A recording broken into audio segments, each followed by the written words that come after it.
Check the date on your phone or the calendar on your wall.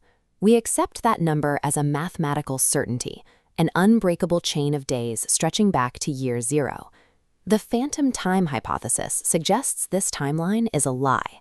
It claims 297 years of the early Middle Ages, from 614 to 911 AD, never occurred.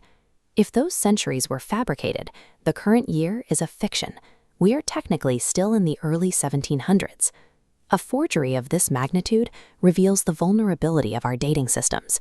We treat the calendar as a physical law, but it functions more like a database, one that can be hacked, edited, and overwritten by whoever controls it. A historical rewrite this large requires two architects with absolute authority over church and state. The theory names Holy Roman Emperor Otto III and the Pope as the masterminds working at the turn of the first millennium. In the year 1000, Europe was a chaotic patchwork of failing states and fractured loyalties. Otto III was a young ruler desperately searching for a way to unify a continent that had no reason to obey his command. Military force alone couldn't secure his throne.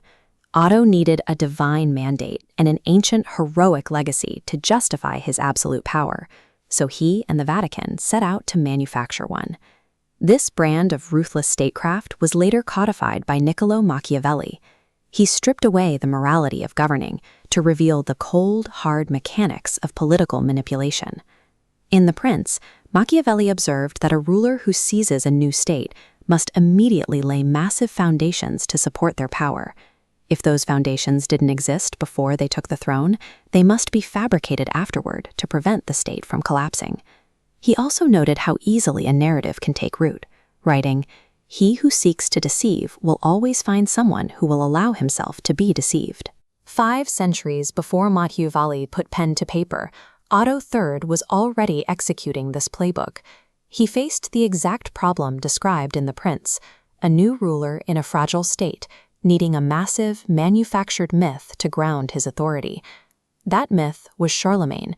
He was positioned as the father of Europe, a legendary conqueror whose reign provided the perfect historical bedrock for Otto's claim to total dominion. But the primary records of his life look like professional forgeries. Eginhard, Charlemagne's biographer, lifted entire descriptions of the king's appearance and habits directly from the Roman historian Suetonius, literally dressing a medieval ruler in the borrowed robes of Augustus Caesar. Later accounts from the monk of St. Gall abandoned reality entirely, describing a supernatural figure who could see the future and lead invincible armies. When the founding documents of a kingdom are a mix of plagiarized Roman texts and religious fantasy, the actual existence of the king himself begins to look like a fabrication. The deception reached its climax in the year 1000, when Otto III staged a highly publicized excavation at Aachen Cathedral to find Charlemagne's lost tomb.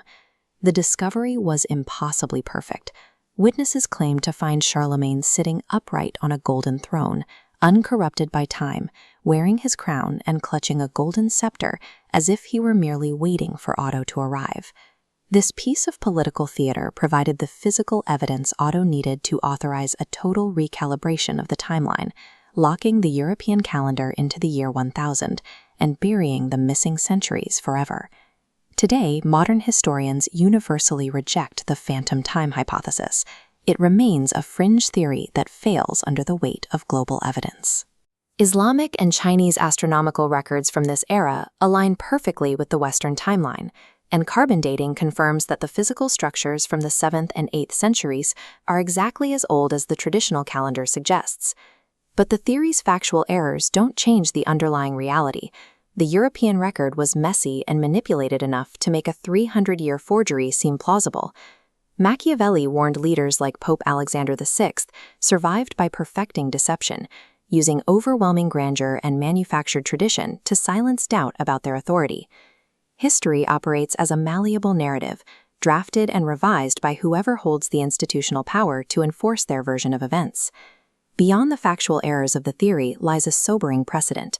Rulers have always weaponized memory and calendars to consolidate power, proving that the past belongs to those who control the clocks.